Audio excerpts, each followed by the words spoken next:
अच्छा, ये सबसे पहले आप रोटेटिंग हिंज नी का कंपैटिबिलिटी चार्ट देख लेना। तो इसमें लेफ़्ट साइड पे टिबिया हैं और बॉटम राइट साइड पे आप देख रहे हैं मैंने फीमर लिखे हैं। तो ये इसका कंपैटिबिलिटी फीमर और टिबिया का कंपैटिबिलिटी चार्ट है। इसमें सिंपली यही है कि टिबिया साइज़ 1 के साथ सिर्फ एक फीमर कंपैटिबल है, 2 के साथ 2 कंपैटिबल है, 3 के साथ 3 है, 4 के साथ 4 है, 5 के साथ 5 है और 6 के साथ भी 5 है। यानी 1 के साथ B है, 2 के साथ B C है, इस तरह 3 के साथ B C D। Let suppose अगर आप 3 लगाते हैं तो उसके साथ आप E नहीं लगा सकते, ठीक है, उसके साथ आपको D लगाना पड़ेगा। इसी तरह अगर आप 4 टिबिया लगा रहे हैं तो उसके साथ आप F नहीं लगा सकते, आप E लगा सकते हैं। लेकिन इसी तरह अगर आप 6 टिबिया लगा रहे हैं तो आप सारे लगा सकते हैं उसके साथ फीमर। तो ये जस्ट एक कंपैटिबिलिटी चार्ट था।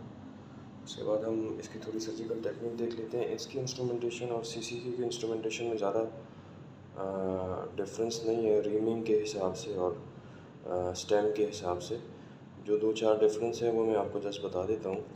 सिंपली अगर आपने आरएच के यूज़ कब करना है, आरएच के आपने तब यूज़ करना है आपने पेशेंट को क्लिनिकली चेक करना है। अगर तो उसकी लैक्सिटी है, मीडियल लैटरल लैक्सिटी है, तो फिर आपने बैकअप के लिए लाजमी आरएच के रखना है। यानी आपने क्लिनिकली पेशेंट को चेक करना है। अगर ये मीडियली पूरा ऐसे खुल रहा है या लैटरली पूरा ऐसे स्विंग कर रहा है तो मींस एमसीएल या एलसीएल डैमेज है, तो आपने आरएच के बैकअप में लाजमी रखना है। और अगर दोनों इंटैक्ट हैं तो फिर आप सीसीके कर लें, वो आपने क्लिनिकली डिसाइड कर लेना है। लेकिन आपको ज़रा बराबर भी शक हो तो आपने आरएच के बैकअप में लाजमी रखना है। ये याद रखिएगा कि इसके बोन लॉस से ज़्यादा कंसर्न नहीं है, इसका कंसर्न ज़्यादा एमसीएल और एलसीएल के डैमेज होने से है, ठीक है। हिंज नहीं इसी वजह से इसको आप कहा जाता है। तो सिंपली ये इसके इंस्ट्रूमेंट हैं नॉर्मली सीसी के, और इससे जो फ़र्क है इनका। और ये इसकी सर्फेसेस हैं। सर्जिकल टेक्निक बहुत सिंपल है कि आपने लेट्स से पहले टिबिया पे अगर हम आ जाएँ तो टिबिया जो है वो सिंपली आप इसके ऊपर इस तरह रख देंगे।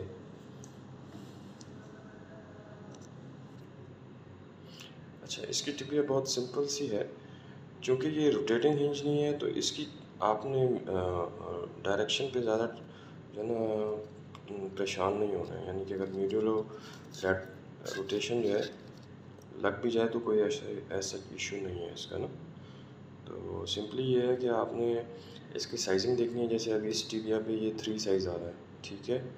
तो 3 साइज़ को मैंने यूँ रखना है, थोड़ा एक्सटर्नल या इंटरनल भी लग जाए कोई इशू नहीं है, क्योंकि रोटेटिंग है, रोटेटिंग हिंज नहीं है, इतना मसला नहीं है इसका। तो इसकी आपने टेंशन नहीं लेनी। सिंपली आपने इसको पिन करना है, ठीक है। पिन करने के बाद आपने सिंपली ये बुशिंग या ड्रिल गाइड यूज़ करनी है, इसकी अपनी आती है, ठीक है। तो ये आपने इस पर सिंपल इस तरह रखनी है, ठीक है। और इसकी अपनी टिबियल ड्रिल आती है, ये इसकी टिबियल ड्रिल है।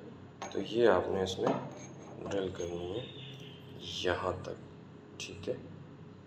यहाँ तक आपने ड्रिल करनी है। तो ये आपकी टिबियल ड्रिल हो जाएगी। और सिंपल फिर जिस तरह प्राइमरी या एलसीसी में हम ब्रश करते हैं, सिंपली आपने फिर इसको ब्रश कर लेना है तो टिबिया आपकी फिनिश हो जाएगी। अच्छा, टिबिया में एक चीज़ आपने ये ध्यान में रखना है कि आपके पास टिबिया ना इसकी दो टाइप की हैं। एक ये है जिसमें स्टेम लगती है और दूसरी जो है उस पर स्टेम नहीं लगती, वो ये वाली है, ठीक है। तो ये नॉन मॉड्यूलर है, वो मॉड्यूलर है, ठीक है। तो जो नॉन मॉड्यूलर है उसके लिए सिंपल आप ये ड्रिल कर लेंगे, ठीक है, यहाँ तक। उसी और कुछ आपने स्टेम में हम नहीं लगानी, ठीक है। और जो मॉड्यूलर है तो आपने जो पहले रीमिंग की होगी, जैसे सीसीके में रीमिंग हम टिबिया में करते हैं, ये हमारी टिबिया है तो इसमें इस तरह हम रीमिंग करते हैं ऊपर से, उसके साथ जो भी स्टेम की थिकनेस होगी वो आपने लगा के और फिर इससे फिनिश करना है इसको। इसमें ऑफ सेट स्टेम नहीं लगती, इसमें हमेशा स्ट्रेट लगती है टिबिया में। तो ये आपने ध्यान में रखना है कि इसके साथ ऑफ सेट स्टेम नहीं लगेगी, हमेशा स्ट्रेट लगेगी। इसके साथ आप कोई भी लॉन्ग स्टेम, शॉर्ट स्टेम कोई भी लगा सकते हैं। और आपने टिबिया की रोटेशन की टेंशन नहीं लेनी, क्योंकि ये हिंज नहीं है, इसमें ये रोटेशन का मार्जिन होता है। इसकी अपना रोटेशन की आपने टेंशन नहीं लेनी। अच्छा, अगर आपने अगर टिबिया को अपलिफ्ट करना है तो ये 10 mm का फुल ब्लॉक भी आता है, तो वो आप इसके साथ लगा के इसको अपलिफ्ट भी कर सकते हैं सिंपल, ठीक है। वो आपके ओरिजिनल टिबिया के साथ भी कंपैटिबल हो, ठीक है। सिंपल ये लगा के आप इसको अपलिफ्ट भी कर सकते हैं। ये 10 mm की थिकनेस का फुल ब्लॉक भी है। फीमर साइड पे इसी तरह है, जैसे अब मैंने नीचे साइड 3 लगाया है, तो अगर मैं चार्ट में देखूँ तो मेरे पास ऑप्शन कौन कौन से हैं कि मैं B, C और D लगा सकता हूँ, E नहीं लगा सकता। तो या मैं B या C या D लगाऊंगा। तो अभी जो मैंने मेजर किया है तो इस पर D आ रहा है, ठीक है। तो सिंपल इसकी सेम LCC की तरह फीमरल रीमिंग होगी, स्ट्रेट या ऑफसेट बुशिंग, उसमें लगा के आप जो है इसका बॉक्स कट वगैरह सारे कट सेम LCC की तरह करेंगे। बस एक डिफरेंस ये है कि इसकी ये चीज़ इसमें एक्स्ट्रा लगती है, क्योंकि इसी में हिंज जाके एंकर होगा, ठीक है। तो इसका लगाने का तरीका ये है कि इसको आपने जो है ऐसे स्लाइड डाउन करना है इस तरह, ठीक है, और फिर इसको इसके अंदर इंसर्ट कर देना है इस तरह।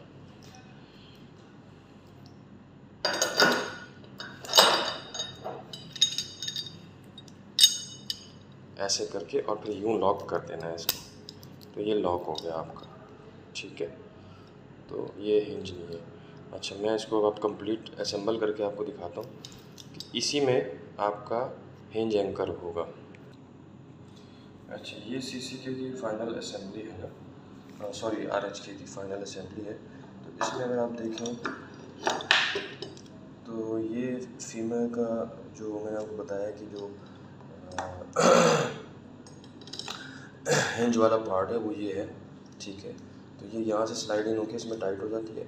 इसमें आपने पहले टिबिया में सरफेस डालनी है ऐसे करके, ठीक है, और फिर आपने इसको ऊपर से स्लाइड इन करना है, वरना ये लॉक नहीं होगा, ठीक है।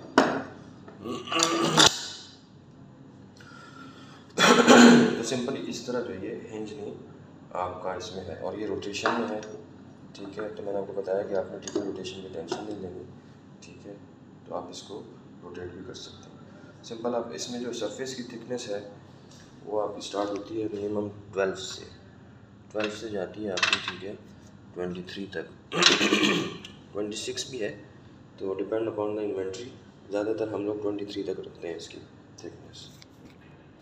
बाकी चीज़ें इसकी सेम LCC की तरह फीमोरल ऑगमेंट्स या टिबियल ऑगमेंट्स हो गए।